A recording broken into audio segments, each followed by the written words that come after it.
लक्ष्मण भाऊजी, मला वाटतं माझे पती संकटात आहेत,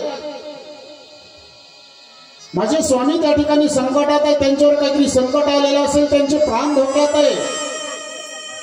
मग तुम्ही एक काम करा ना, त्यांना वाचवण्यासाठी, त्यांचं सहकार्य करण्यासाठी, मदत करण्यासाठी तुम्ही जा. लक्ष्मणाला हसू आलं. म्हटले भाभी कशाला काळजी करता. लक्ष्मण बोलता, माझा भाऊ म्हणजे तुम्हाला सामान्य वाटला का. प्रभू रामचंद्र म्हणजे प्रत्यक्ष परब्रह्म तत्व आहे, जगाचे असणारे चालक मालक आहेत, त्यांच्यावरती संकट येणं शक्यच नाही. तुम्ही काय काळजी करता. प्रभूंची काळजी करू नका. सीतामैयानं सांगितलं, नाही मी माझ्या स्वामींचा आवाज ऐकलाय, मोठमोठ्याने ते तुम्हाला हाका मारत होते. लक्ष्मण भाऊजी तुम्ही गेलं पाहिजे, माझ्या स्वामीचे प्राण संकटात आहे. लक्ष्मण भैयानं हात जोडले. भाभी तुम्ही खरंच काळजी करू नका, माझ्या प्रभूवर कधीही संकट येऊ शकत नाही. सीतामैया आता मर्म भेदक बोलताय.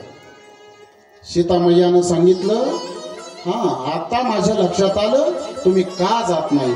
म्हटले का भाभी, तुमचं सुद्धा विवाह झालाय, तुम्हाला सुद्धा पत्नी आहे, ती अयोध्येत आहे, आणि वनवास तर तुम्हाला नव्हता, वनवास तर माझ्या स्वामीला होता, मग तरीही तुम्ही आमच्या मागे मागे का आलात याचं कारण मला आज कळालं. म्हटले काय भाभी, तुम्हाला असं वाटतं की प्रभू रामचंद्रांचा तिकडेच वध व्हावा आणि मी तुम्हाला मिळावे.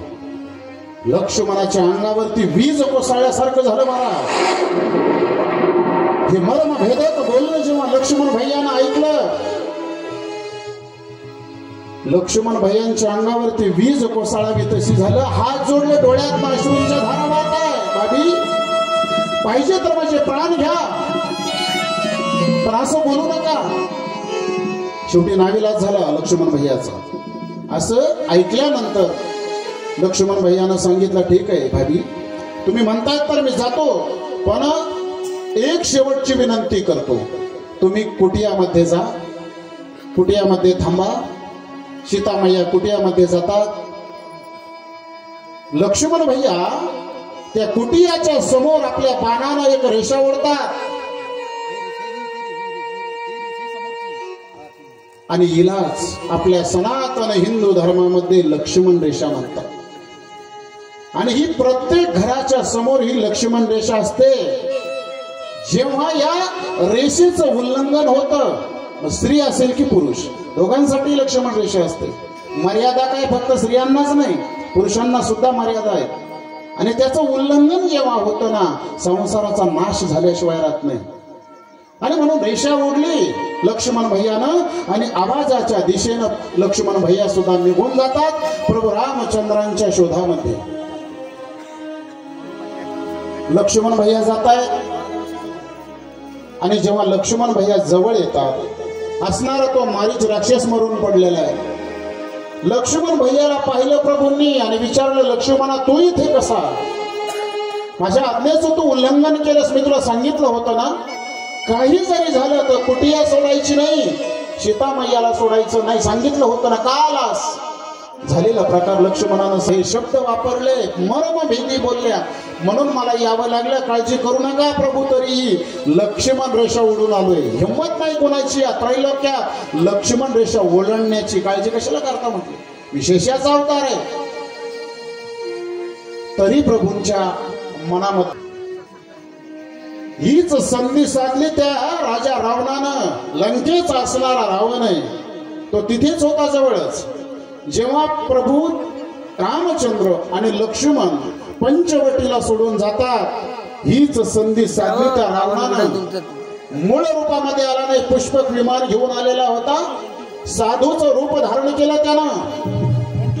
आणि साधूच्या रूपामध्ये काखेमध्ये झोळी या रावकारतोय. हा राजा रावण साधूच्या रूपात आलाय आणि आल्यानंतर अलग निरंजन अलग निरंजन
भगवान मैया जोगी आया रे, द्वार खड़ा भगवान मैया जोगी आया रे, जोगी आया जोगी आया रे, जोगी आया जोगी आया रे, द्वार खड़े भगवान मैया जोगी आया रे, द्वार खड़े भगवान मैया जोगी आया रे। डोल रही है सारी धरती, डोल रहा है गगन सारा, भिक्षा मांगने आया तेरे घर, जगत का पालनहारा है।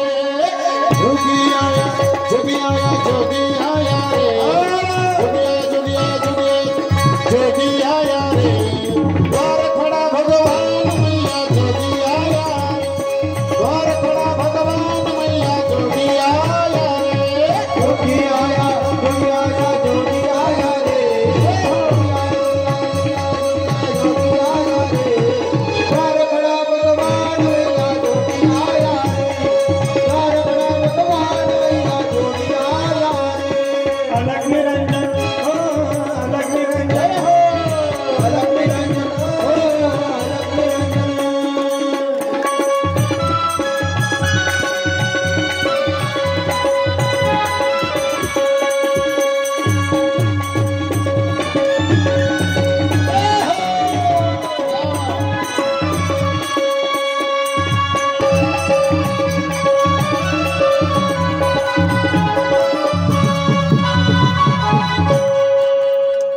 असणारा राजा रावण कुटियाच्या समोर आलेला आहे आणि आल्यानंतर मोठ्यानं रवळ देतो, ओम भिक्षां देही माते.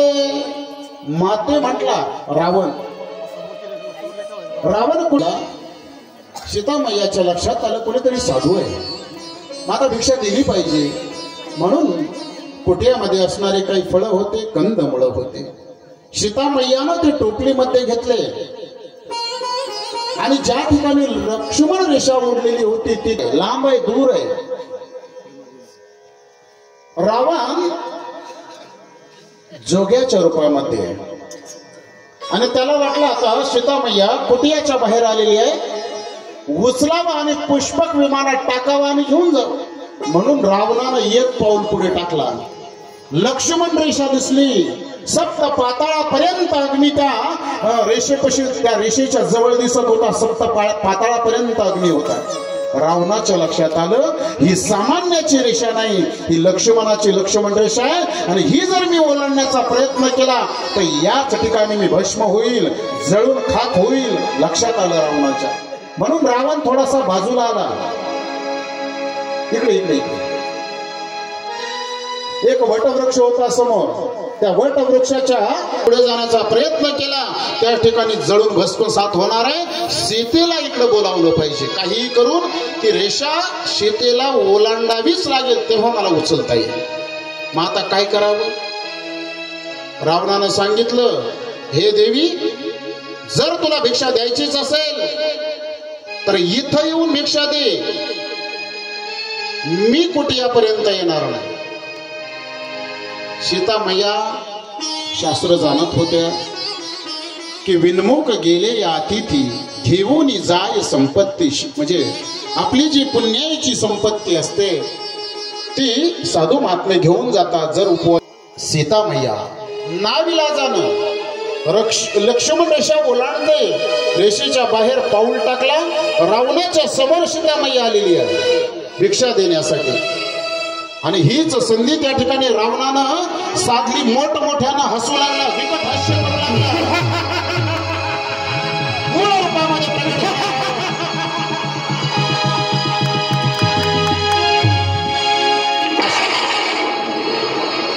अशा पद्धतीनं विकट हास्य करतोय. तीच संधी रावणानं साधली. सीता मैयाला उचललं रावणानं, आपल्या खांद्यावरती टाकलं रावणानं. असणारं ते पात्र बाजूला फेकून दिलं. सीता मैयाला उचललं रावणानं, खांद्यावरती घेतलं आणि असणारं सीता मैयाच्या खात्यात आणि असणारा राजा रावण सीता मैयाला घेऊन निघाला. सीता मैयाला पुष्पक विमानामध्ये त्या ठिकाणी ठेवलं आणि असणारा रावण सीता मैयाला घेऊन निघून गेला लंकेच्या दिशेने. सिया को ले गया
ही अपना दीवाना हो तो ऐसा हो, या खुद नाश ही अपना दीवाना हो तो ऐसा हो.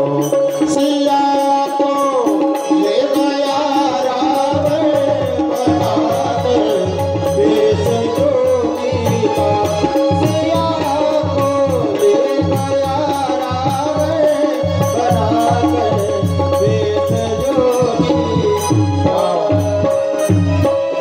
या पात्रांसाठी एकदा जोरदार टाळ्या वाजवा. खूप सुंदर पात्र या ठिकाणी साकार केली या सर्वांनी. अगदी कोटी कोटी धन्यवाद त्यांना देतो. चला, असणारा राजा रावण माता सीतेला घेऊन गेला, पुष्पक विमानात बसवलं, लंकेमध्ये गेला. या रावणानं जर सीता मैयाला काम भावनेनं नेलं असतं तर राजमहालात ठेवलं असतं. त्यानं तसं केलं नाही. अशोक वाटिकेमध्ये सीता मैयाला ठेवलं. अनेक राक्षसांनी पहाऱ्यासाठी आहेत, फक्त सांगितलं हिला दुःख द्या. आणि त्या पद्धतीनं इकडे प्रभू रामचंद्रांनी लक्ष्मण भैया जंगलात आहेत. प्रभूंनी सांगितलं, लक्ष्मणा मला वाटतं सीता आता पर्णकुटीमध्ये नसेल, म्हणून दोनही भाऊ प्रभू रामचंद्र आणि लक्ष्मण भैया कुटियामध्ये येतात. तर प्रभूंना जे वाटत होतं तेच झालं. सीता मैया कुटियामध्ये नव्हत्या. प्रभू व्याकुळ झाले. सांगितलं, लक्ष्मणा अरे मी तुला सांगितलं होतं रे कुटिया सोडू नको. शेवटी होऊ नये तेच झालं. माझ्या सीतेचं अपहरण झालं. आता सीतेचा शोध घेतला पाहिजे म्हणून प्रभू रामचंद्र आणि लक्ष्मण भैया पंचवटीतनं निघाले. त्या कुटियातनं निघाले. शोध घेण्यासाठी, सीता शोधासाठी प्रभू निघाले. जात असताना वृक्षांना कवटाळताय, विलींना विचारताय, मला कोणी सांगेल का? माझ्या सीतेला कोणी पाहिलं का? माझ्या सीतेचा पत्ता कोणी सांगेल का? विनवणी करताय झाडांना, विलींना. व्याकुळ अंतकरण झालंय माझ्या प्रभूंचं. आणि शोध घेत घेत जात असताना एक सुंदर प्रसंग घडला. प्रभूंच्या कानावरती शब्द आले, जय श्रीराम, जय श्रीराम, जय श्रीराम. कोण नामस्मरण करत होतं प्रभूचं? तर जेव्हा हा राजा रावण सीता मैयाला घेऊन चालला होता पुष्पक विमानातनं, तेव्हा कोणी पाहिलं? त्या ठिकाणी असणारे जटायू महाराज, ज्यांना आपण गिधाड पक्षी म्हणतो. तर पक्षी होते जटायू महाराज. तरीही राम कार्यामध्ये फार मोठं बलिदान जटायू महाराजांचं. जटायू महाराजांनी हे जटायू महाराज दशरथ महाराजांचे असणारे परम मित्र. त्यांनी पाहिलं हा दुष्ट रावण सीता मैयाला घेऊन जातोय, मग या रावणाला थांबवलं पाहिजे, त्याच्याशी युद्ध करून असणारी ही अबलाश्री हिला सोडवलं पाहिजे. आणि क्षत्रियाचं सुद्धा हेच कर्म असतं. जर तुमच्यामध्ये बल असेल, शक्ती असेल, तर त्या शक्तीचा उपयोग, त्या बलाचा उपयोग गरिबांवरती अन्याय करण्यासाठी करू नका. त्या शक्तीचा उपयोग, त्या बलाचा उपयोग कोणावर अन्याय होत असेल, पुन्हा आपला स्त्रीवर अत्याचार होत असतील तर त्यातून तिला वाचवण्यासाठी त्या बलाचा उपयोग आपण करावा. जटायू महाराजांनी तोच विचार केला. अरे एका आपला स्त्रीला हा दुष्ट रावण घेऊन जातोय, म्हणून जटायू महाराजांनी त्याच्यावरती आक्रमण केलं. फार सामर्थ्यवान होते जटायू महाराज, शक्ती होती, बल होतं. रावणासोबत युद्ध करू लागले जटायू महाराज. जटायू महाराजांनी आक्रमण केलं राजा रावणावरती. दोघांचं भयानक असं युद्ध होऊ लागलं. बराच वेळ युद्ध चाललं. जटायू महाराज ऐकत नाही रावणाला. मग या रावणाने कपट केलं. विचारलं जटायू महाराजांना. जटायू महाराज तर संत आहेत, साधू आहेत. विचारलं अरे तुझा मृत्यू कशात आहे जरा सांगशील का? जटायू महाराज संत होते, सत्य बोलून गेले. रावणा, माझा मृत्यू माझ्या माझ्या पंखात आहे म्हटले. जटायू महाराजांनी रावणाला विचारलं, तुझा मृत्यू कशात आहे ते जरा सांग ना. आणि मग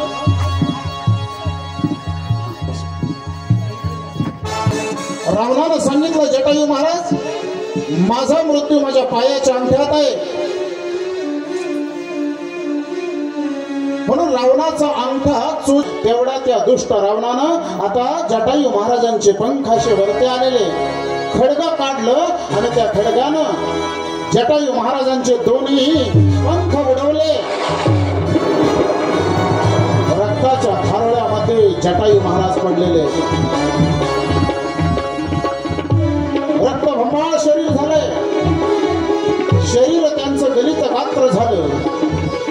आणि तीच संधी साधली रावणानं आणि असणारं पुष्पक विमान घेऊन राजा रावण निघून गेला लंकेच्या दिशेनं. भूमीवरती पडलेले जटायू महाराज रक्ताच्या थारोळ्यामध्ये. आणि शेवटचे क्षण मोजतायत. मरणासन्न अवस्थेला पडलेले जटायू महाराज मुखात मात्र जय श्रीराम जय श्रीराम नामस्मरण करताय. आणि प्रभूंच्या कानावरती असणारे हे शब्द गेले. आवाजाच्या दिशेनं प्रभू येतात. पाहिलं तर जटायू महाराज आहे, रक्ताच्या थारोळ्यात पडले. जवळ गेले प्रभू. असणारं त्यांचं मस्तक उचललं, आपल्या मांडीवरती ठेवलं. काका, ही अवस्था तुमची कोणी केली? जटायू महाराज सांगतायत, प्रभू, लंकेचा असणारा राजा रावण,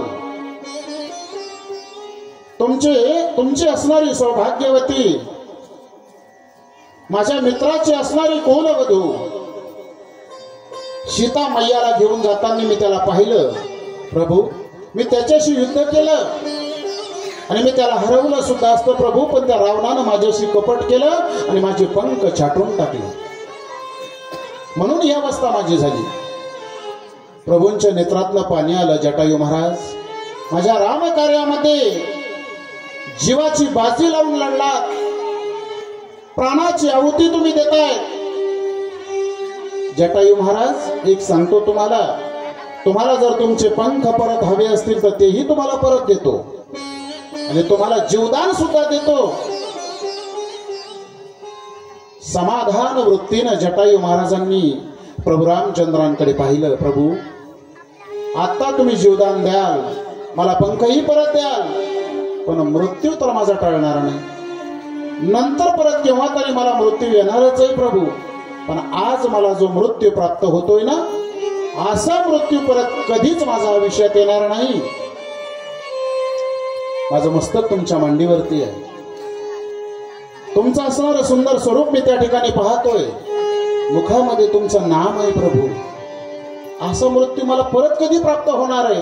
दशरथ महाराजांना सुद्धा जो मृत्यू प्राप्त झाला नाही तो मला प्राप्त होतोय. कारण दशरथ महाराजांचा मृत्यू झाला ना, तेव्हा 4 मुलं होती, पण एकही जवळ नव्हते. 2 मुलं जंगलात होती, 2 मुलं मामाकडे होती.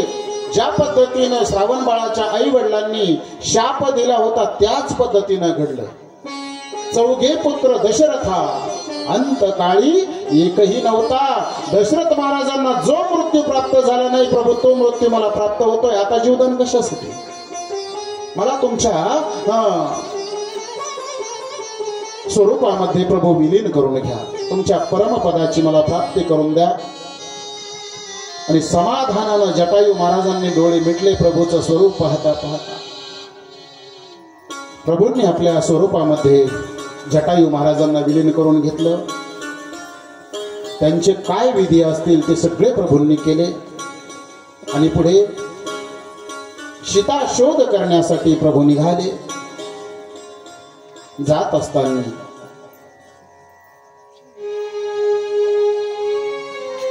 प्रभू रडतायत, झाडांना विचारतायत, वेलींना विचारतायत, माझ्या सीतेला कोणी पाहिलं का? माझ्या सीतेला कोणी पाहिलं का? दुःखित अंतकरणाने पुढे निघाले.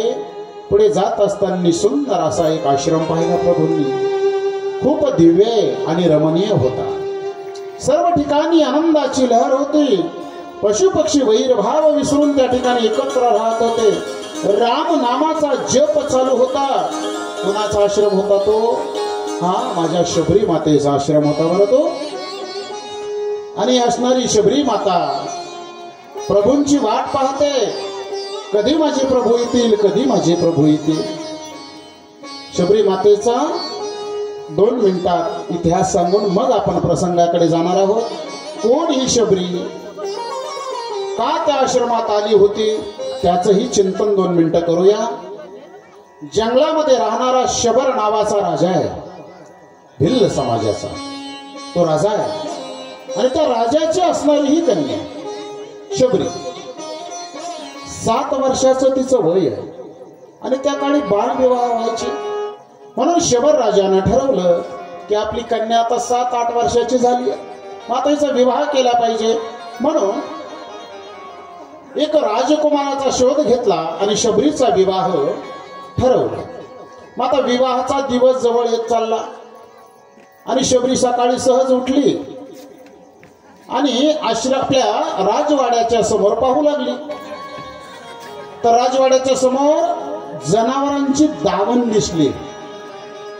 त्यामध्ये मग बकऱ्या असतील, अनेक पशु पक्षी त्या ठिकाणी बांधलेले होते राजमहालाच्या समोर.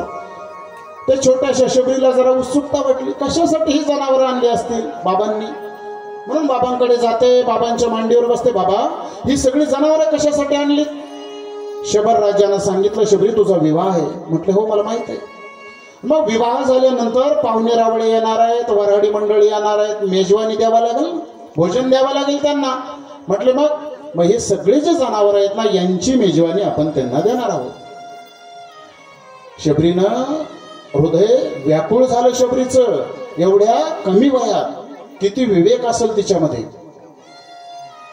शबरी विचार करते, माझा विवाह होणार आहे, आनंदाची गोष्ट आहे. पण माझ्या विवाहासाठी नाहक हे जे मुके जनावर आहेत, यांचा काय दोष आहे बिचाऱ्यांचा? यांचा मृत्यू होणार आहे, यांचं बलिदान त्यासाठी जाणार आहे. विचार केला शबरीनं, जर माझ्या विवाहासाठी एवढे प्राणी मारले जाणार असतील, मी विवाहच करणार नाही. पण हे बाबांना सांगून चालणार नाही, वडील ऐकणार नाही. मग निर्णय घेतला शबरीनं. म्हटलं रात्री पळून जायचं, हे घरदार सोडून जायचं, विवाह करायचा नाही. रात्रीची वेळ आहे, शबरीनं घर सोडलं, तो राजमहाल सोडला, जंगलामध्ये पळून आली. पण तिने विचार केला, मी किती जरी पळाले तरी माझे बाबा सैन्यांना पाठवून माझा शोध घेतल्याशिवाय राहणार नाही. मग तिनं युक्ती केली. त्या जंगलामध्ये एक उंट मेलेला होता. उंटाचा फक्त आता सांगाडा शिल्लक होता, हाडं शिल्लक होती. आणि भयानक अशी दुर्गंधी येत होती. शबरीनं विचार केला, बस म्हटले आपल्याला हेच ठिकाण चांगलं आहे लपून बसण्यासाठी. त्या उंटाच्या त्या सांगाड्यामध्ये शबरी जाऊन बसली. कारण तिला माहित होतं एवढा दुर्गंध येतं, मग ते सैनिक इकडे येणार नाही. ते विचार करतील एवढा दुर्गंध आहे, शबरी इथे राहीलच कशी आणि माझा शोध लागणार नाही. शबर राजानं सैनिक पाठवले. जा म्हटलं, ती शबरी कुठे सकाळ झाली. म्हटले जा त्याला शोधून आणा. या सैनिकांनी सगळं जंगल पाहिलं, पण ज्या ठिकाणी दुर्गंधी येत होती तिथं गेलेच नाही. म्हणून शबरी वाचली. सैनिक परत बऱ्याच दिवस शोध घेतला शबरीचा, पण नाही शोध लागला. असणारे सैनिक परत मागे निघून जातात. राजानेही आता शोध कार्य थांबवलं की शबरीचा शोध आता काही लागत नाही. आणि मग शबरीने विचार केला, आता राहू कुठे? जंगलात आल्यानंतर म्हटले आता साधूची सेवा करायची, भगवत प्राप्ती करून घ्यायची, आपल्या जीवाचं कल्याण करून घ्यायचं. शबरीने विचार केला आणि मग सुंदर असा आश्रम पाहिला. या शबरीनं मातंग ऋषींचा आश्रम आहे. मातंग ऋषींकडे अनेक शिष्य पण आहेत. पण शबरीने विचार केला, मी खालच्या कुळातली आहे, मग असणारे हे साधू महात्मे, हे ऋषीमुनी माझा स्वीकार करतील का? मला जवळ घेतील का? मला सेवेची संधी देतील का? पण सेवा तर मला करायची आहे. मग ते म्हटले, एक काम करू ना, या साधूंना न कळता आपण त्यांची सेवा करायची. मग कशी सेवा केली शबरीनं? रात्रभर झाडावरती बसावं. पहा, भगवंत भेटण्यासाठी येतो, पण त्यासाठी भक्ती किती करावी लागते हे शबरीच्या चरित्रातून आपल्याला पाहायला मिळते. रात्री उठावं, कारण मातंग ऋषींचा नियम असायचा की पाठी उठावं, सर्व शिष्यांना सोबत घ्यावं आणि गंगेवरती स्नानासाठी जावं, हा त्यांचा नित्य नियम. म्हटले मग आता ही सेवा आपण करू. शबरीनं ठरवलं, रात्रभर झाडावरती बसून राहायची. मध्यरात्र झाली की खाली उतरायचं झाडावरनं, आणि मातंग ऋषी ज्या मार्गानं स्नानासाठी जात तो संपूर्ण मार्ग शबरी माता साफ करत होती. पुढे काटे असतील, छोटे दगड असतील, ते सगळं साफ करावं, झाडून घ्यावं, त्यावरती जंगलातली असणारी फुलं टाकावी, जाताना मातंग ऋषींना पायाला त्रास होऊ नये. आणि म्हणून अशी सेवा ती रोज करू लागली. प्रभू मातंग ऋषी पहाटे उठायचे आणि मार्गाने जात असताना मार्गावरती फुलं टाकलेली असायची, मार्ग स्वच्छ केलेला असायचा. पण मातंग ऋषींना वाटायचं माझ्याच आश्रमातील कोणीतरी शिष्य असेल आणि हे तो कार्य करत असेल, म्हणून बऱ्याच काळापर्यंत मातंग ऋषींनी कोणाला विचारलंच नाही, माझे शिष्य करत असतील म्हटलं.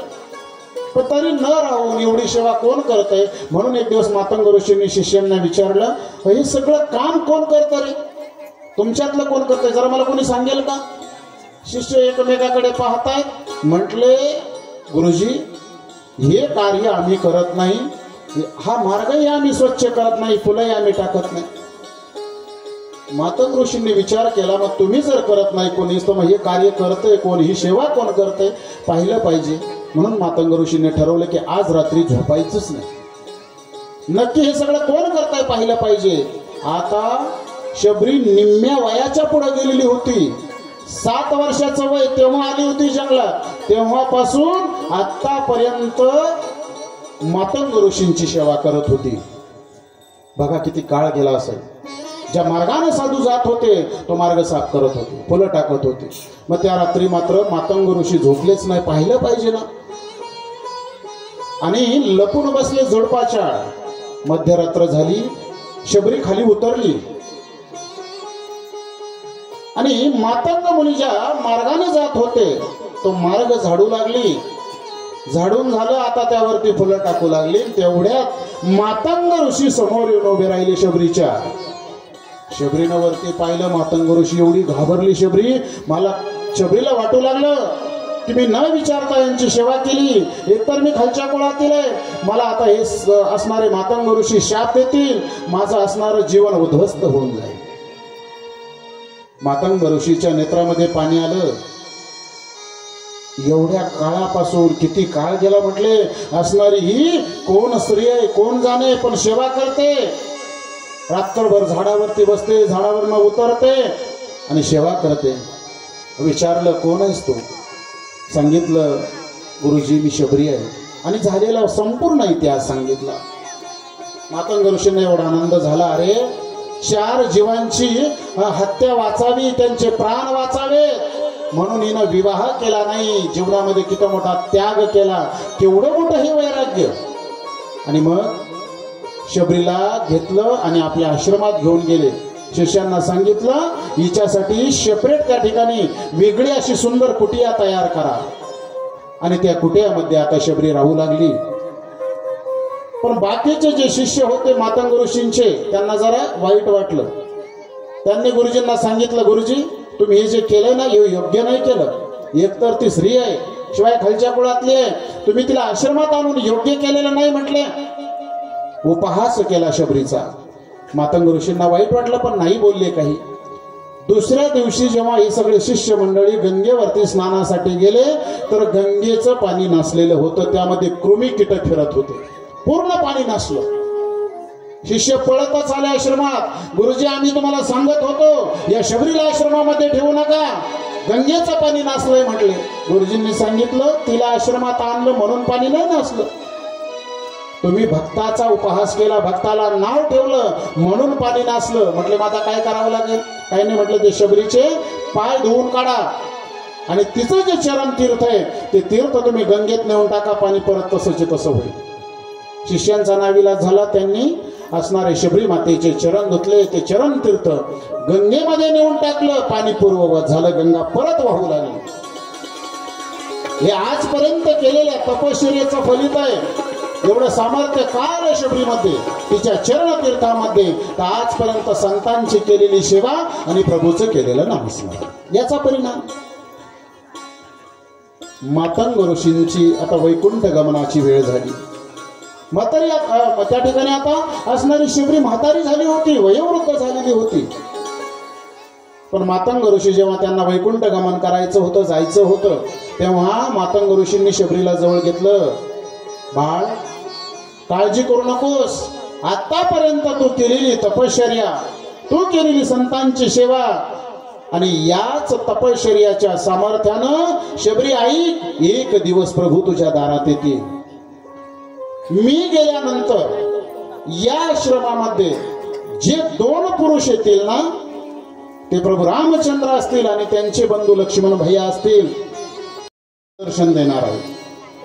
पण कधी देणार, कोणत्या तारखेला, 1 वर्षानं का 2 वर्षानं, हे काहीही गुरुजींनी सांगितलं नाही. फक्त प्रभू येतील आणि तुला दर्शन देतील एवढंच सांगितलं होतं. एवढा आनंद झाला शबरीला. प्रभू येणार आहेत, प्रभू मला भेट देणार आहेत, प्रत्यक्ष प्रभूचं आगमन या ठिकाणी होणार आहे. म्हणून असणारी शबरी हातामध्ये काठी घेतली. शबरीनं हातामध्ये काठी घेतलेली आहे आणि कुटियाच्या समोर ही वाटा त्या ठिकाणी. आता एक कृपा करून कोणी हसू नका बरं, फार भावनिक प्रसंग आहे हा, हसायचं नाही कोणी शबरीला. आणि ऐका, 4 वाटा स्वच्छ कराव्या, झाडून घ्याव्या.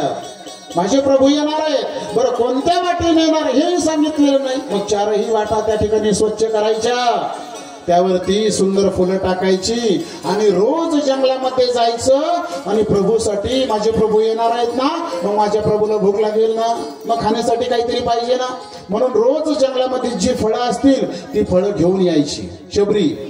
बरं फळं तशी नाही आणायची, प्रत्येक फळ चाखून पाहायचं आणि जे गोड असेल तेच टोपलीमध्ये घ्यायचं आणि आश्रमात आणून ठेवायचं. माझे प्रभू येणार आहेत, माझे प्रभू येणार आहेत. वाट पाहू लागली शबरी. जब मेरे राम जी का आवन होगा, शबरी की कुटिया का पावन होगा. जब मेरे राम जी का आवन होगा, शबरी की कुटिया का पावन होगा. मेरे राम जी का आवन होगा, शबरी की कुटियों का पावन होगा. जय हो मेरे राम जी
अशा पद्धतीनं असणारी शबरी गीत गाते, प्रभूचं नामस्मरण करते, असणारे सर्व मार्ग त्या ठिकाणी स्वच्छ करते आणि प्रभूची वाट पाहते.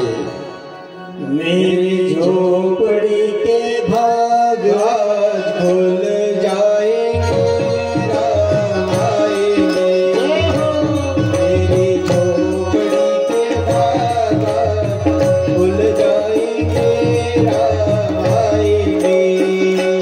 मेरी झोपड़ी के भाग आज खुल जाएंगे, राम आएंगे.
अशा पद्धतीनं असणारी शबरी माता प्रभूंची वाट पाहते.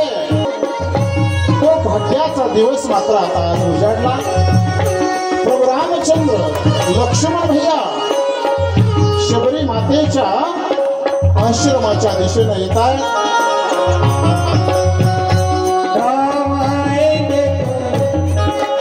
आश्रमापर्यंत आलेले सुंदर असं रसरस त्या ठिकाणी पाहिलं आणि गुरूंनी सांगितलं होतं की तुझ्या आश्रमामध्ये जे दोन पहिले पुरुष येतील तेच राम आणि लक्ष्मण असतील. त्या अगोदर तुझ्या आश्रमामध्ये पुरुष येणार नाही. मग शबरीच्या लक्षात आलं हेच माझे प्रभू आहेत. शबरीनं प्रभूंना हाताला धरलं आणि आपल्या कुटियाच्या समोर आणलं आणि प्रभूला खाली बसवलं. शबरी मातेनं प्रभूला खाली बसवले, स्वतःही खाली बसलेले, लक्ष्मण भैया जवळ बसलेले आणि शबरी त्या ठिकाणी कुटियाच्या समोर प्रभूला बसवते. सुंदर असं आसन दिले बसण्यासाठी, तृणासन. प्रभू बसलेले आहेत, लक्ष्मण भैया सुद्धा खाली बसलेले. पात्रांनी माझ्या शब्दांकडे लक्ष द्या. लक्ष्मण भैया सुद्धा बसलेले. आता शबरीची लगबग चालू झाली. माझे प्रभू आले, माझ्या प्रभूला भूक लागली असेल, माझ्या प्रभूला काहीतरी आता खाण्यासाठी दिलं पाहिजे ना, म्हणून शबरीच्या हातामध्ये सुंदर टोपली आहे. त्या टोपलीमध्ये त्यावेळेस शबरीला बोरं मिळाली होती. आणि मग ती सगळी बोरं शबरीनं अशी दाताने करंडलेली होती का माझ्या प्रभूला आंबट बोरं त्या ठिकाणी लागू नये. मग जी जी गोड असणारी बोरं आहेत ना तीच टोपलीमध्ये ठेवलेली होती. आता शबरी माता खाली बसते. शबरी माता त्या ठिकाणी खाली बसते. प्रभू तुम्ही इथपर्यंत आला. विचारलं प्रभू तुम्हाला भूक लागली असेल ना, एवढा प्रवास तुम्ही केलाय ना. प्रभूंनी सांगितलं हो ना मैया मला खूप भूक लागली. आणि हा भगवंत भुकेला तेव्हाच होतो जेव्हा तो भक्ताकडे जातो. आणि म्हणून शबरी आता भगवंताच्या समोर जाते. टोपलीतली असणारी बोरं प्रभूला देत आहे. प्रभूने ते बोरं घेतले. प्रभूने त्या बोरांकडे पाहिलं सुद्धा नाही. थोर प्रेमाचा भुकेला आणि एक एक बोर त्या ठिकाणी प्रभू खातायत. लक्ष्मण भैयानं बोरं खाल्ली नाही कारण 14 वर्षाचा उपवास आहे. आणि त्या बोरांकडे लक्ष्मण भैया पाहतायत. बोरं करंडलेली नसली. बोराकडे पाहिलं आणि शबरीच्या दाताकडे पाहिलं. म्हटले कुठली पेस्ट वापरत असेल काय माहिती. हा कधी तोंड धुतले नाही. जंगलामध्ये राहणारी शबरी हा दात संपूर्ण किडलेले होते. आणि मग भक्ताचा असणारा प्रसाद आणि त्या प्रसादाचा उपहास लक्ष्मण भैयाने केला. ती बोरं तशीच मागं फेकून दिली. लक्ष्मण भैयानं खाल्ली नाही. रामानं मात्र आवडीनं बोरं खाल्ली. रामानं बोरं मागं फेकली. ज्या ठिकाणी ते बोराचं द्रोण पडलं ना त्याच ठिकाणी द्रोणागिरी पर्वत तयार झाला. आणि जेव्हा लक्ष्मणाला युद्धात शक्ती लागली ना त्याच द्रोणागिरीवर उतरलेली जडीबुटी संजीवनी लक्ष्मणाला जीव वाचण्यासाठी कामा आली. एवढं भक्ताच्या भक्तीमध्ये सामर्थ्य असतं. आणि मग आता प्रभूंनी अगदी मनसोक्त बोरं खाल्ली. शबरीलाही आनंद झाला. पण आता शबरीला वाटलं आपली जाण्याची वेळ आली. कारण आता प्रभूचं दर्शन झालं. ज्या पद्धतीनं माझ्या गुरूंनी सांगितलं होतं की प्रभू तुला भेट देणार आहे. मग आता प्रभूंना वंदन केलं शबरी मातेनं. प्रभू तुमचं परमपद मला प्राप्त करून द्या. आणि त्यावेळेस प्रभूंनी शबरी मातेला नवविधा भक्तीचं वर्णन करून सांगितलं. श्रवण कीर्तन स्मरण विष्णुपाद सेवनम अर्थनम वंदनम दास्य सख्य आणि आत्मनिवेदन 9 प्रकारच्या भक्ती प्रभूने शबरी मातेला समजावून सांगितलं. भक्तीचं त्या ठिकाणी वर्णन करतायत प्रभू. आणि त्याच भक्तीनं त्याच नामस्मरणानं शबरी मातेचा असणारा देह पवित्र झाला. तिचं अंतकरण शुद्ध झालं. आणि शेवटी शबरी माता समोर जाते प्रभूच्या.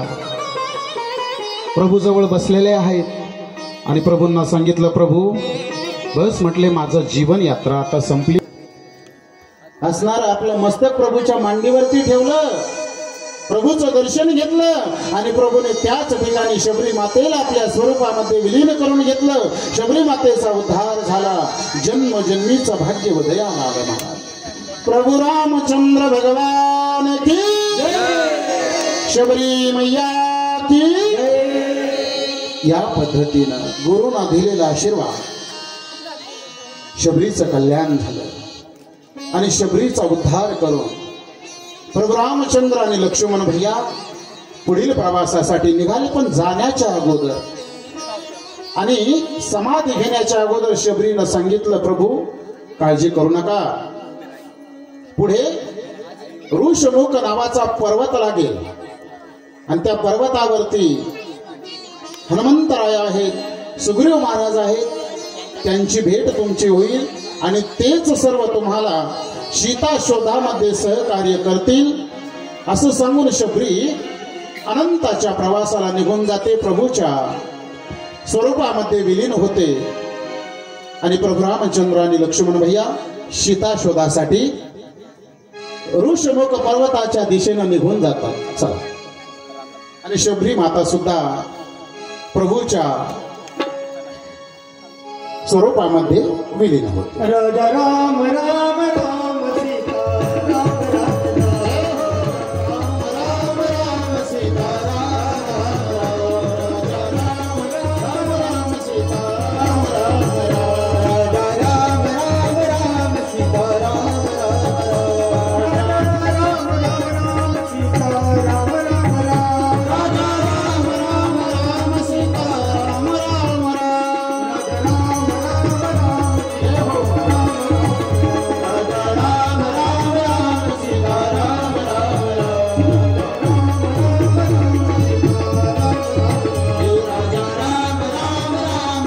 उठून उभं राहायचंय. आरतीचे जे यजमान असतील कृपया त्यांनी या ठिकाणी लगेच आरतीची तयारी करायची. हा, उद्याच्या मला आपल्याला काही सूचना द्यायच्या.